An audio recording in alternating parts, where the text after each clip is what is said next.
Ito yung daan papuntang swimming pool. So naglalakad lang kami galing sa amin dahil ano lang siya, mga 3 minutes walk from our place ng aking kapatid.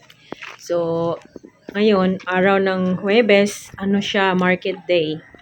At nadaanan namin na may baboy dito na nakatali, nakaligo sa sa mud. So ayan, malapit sa amin, akala siguro niya may pagkain kami. Siguro siya ay nagugutom.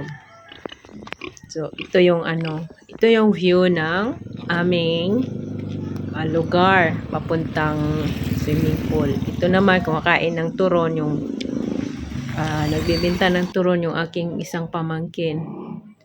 Tapos, habang naglalakad, kain-kain ng turon para hindi magutom. Ayan, si Queen yan. So, itong itong kalsada na to, pababa siya. Ayan. Dahil maulan dito, kaya may tubig sa daan. Nakaitamba yung tubig. At mabuti naman sa araw na to, umaambon lang siya kanina. Tapos, ngayon sobrang init na. So, yun, makikita yung blue sky at mga tanim na banana at saka punong kahoy. Maraming weeds.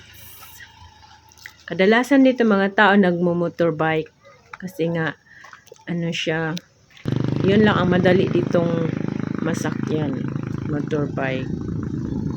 So ito yung bukid, ito yung hills. Nasa taas, pababa kami. Ayun yung niya, oh. Malapit na kami sa swimming pool. So ayan. Ang nagmay-ari pala nitong swimming pool ay si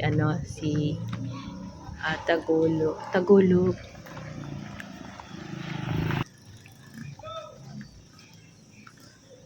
Pinangalanan nila itong Princess Spring Resort. Dito matatagpuan sa Barangay Tambalang, Zamboanga del Norte. So pagpasok namin, gusto na sana kaming maligo, kaso lang, sabi na may-ari, naglilinis ngayon.